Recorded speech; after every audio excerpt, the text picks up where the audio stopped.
primeiro lugar, queria dizer que sinto alguma raiva, digamos, não ter estado aqui durante o dia e estava a ficar muito contente ali sentado a ouvir este debate que se estava aqui a passar. Eu disse para prolongar e ter tido eventualmente um papel mais ativo nas discussões que aqui se foram tratadas. Mas os resumos que fizeram parece que vão ao encontro daquilo que me parece essencial neste encontro. Em primeiro lugar, queria sublinhar a transversalidade deste tema.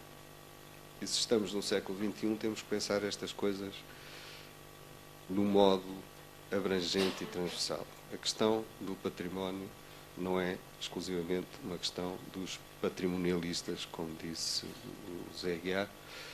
Os nossos ismos têm que se dissolver. A questão da ecologia não é exclusivamente uma questão dos ambientalistas.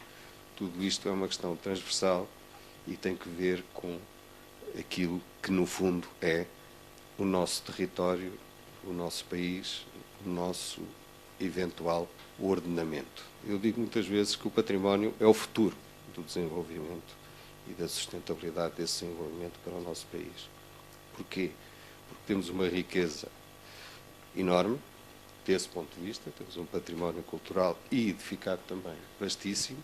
Já não é só a ideia do monumento classificado aquilo que conta em todas as cartas, em todas as discussões, em todos os fóruns internacionais, o não classificado emerge, as pequenas identidades locais emergem, as pequenas diferenças emergem. Quanto mais global é a sociedade, mais se releva a diversidade, mais se releva o vernacular, mais se releva arquiteturas e formas de construir, urbanas, etc., não classificadas. Vejo o património como uma via para o desenvolvimento futuro.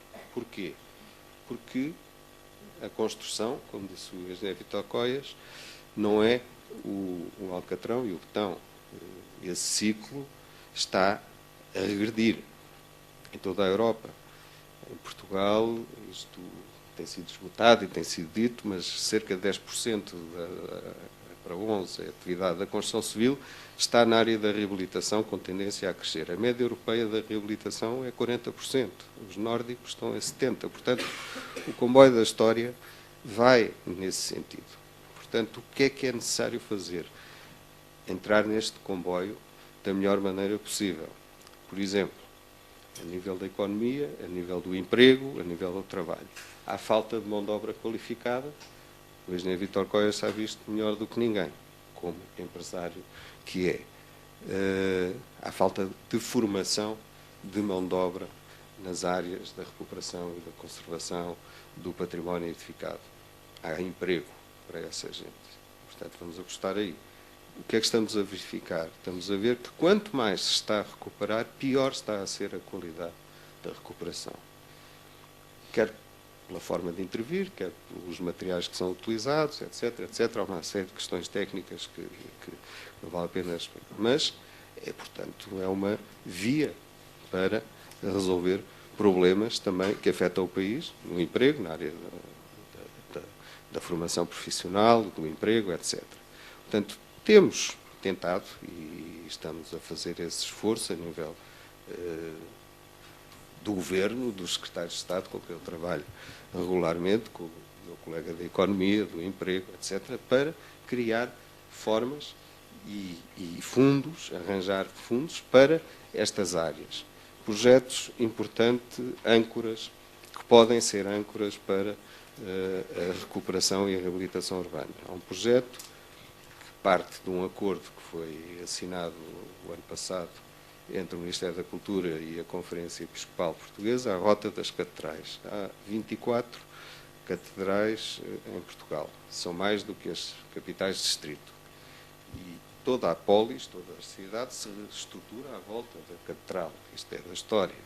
Portanto, aqui, o meu colega Fernando Medina, na Economia, achou isto um ponto muito importante de regeneração urbana, em que já existem os eixos, no CREN, etc., mas em que uma série de atividades podem amarrar esta rota das catedrais, que também irão ser valorizadas, salvaguardadas, recuperadas, etc., nesse projeto específico. Mas tudo isto pode arrastar sinergias, pode arrastar intervenções, pode arrastar investimentos e investimentos sustentáveis. É isso que se procura. Depois temos na área da economia o turismo. Eu lembro-me que há 5 anos, não há muito tempo, há 6 anos, eu tomei posse ainda como presidente do EISIPAR, e não havia diálogo absolutamente nenhum com o turismo. Turismo e património eram duas coisas que, enfim, com pontos de vista diferentes. Muito embora a prática depois fosse aproximando, e hoje há diálogo. Hoje não, o turismo tem a noção de que não é o sol e praia aquilo que Portugal tem para dar e para oferecer ao futuro. É uma atividade fortíssima da nossa economia, com um contributo muito grande para o nosso produto interno, mas o turismo está-se a aproximar do património. Agora, temos que ver como e de que maneira. É óbvio que projetos como a Rota das Catrais, a rede dos monumentos de património mundial, etc., são atrativos, mas o turismo tem recursos que o Ministério da Cultura não tem e portanto, esta mudança de modelo, eu embirro com a palavra paradigma, é absolutamente necessária para que se construa uma linha que é, como eu disse, transversal no caminho do desenvolvimento de todas estas áreas. O património está lá sempre no centro. As 2 guerras mundiais passaram-nos ao lado. Portanto, temos muito património para reabilitar. Às vezes é mau, é um problema complicado, mas ele reabilita-se, ele vai-se fazendo, e ninguém melhor do que a Alexandra Gesta, que está ali ao fundo, que tem um título felicíssimo para a sua intervenção. Na cidade, 1000 anos são pouco ou nada quando se trata de um assunto de homens e da sua vontade. Ela aqui diz tudo numa frase. O património mais importante são as pessoas.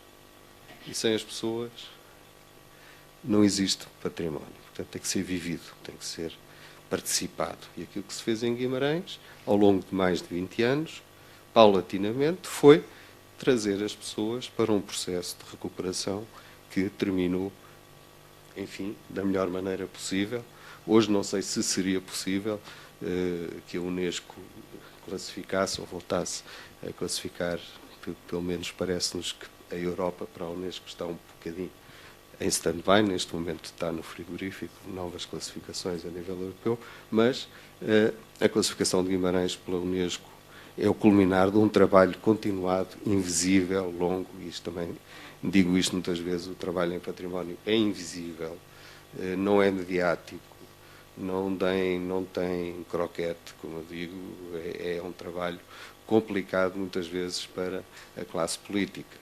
E, portanto, há que fazê-lo, nunca acaba em nós, continua em nós, dar-lhe continuidade e criar-lhe rumo. Penso que, de certa forma, isso se passou com o ambiente, foi um processo que começou no final já dos anos 70, tem ainda vivo, felizmente, o arquiteto Gonçalo Ribeiro Teles, que é o decano desta, digamos, da mudança ambiental, mas em património também este caminho se vai fazendo, caminhando.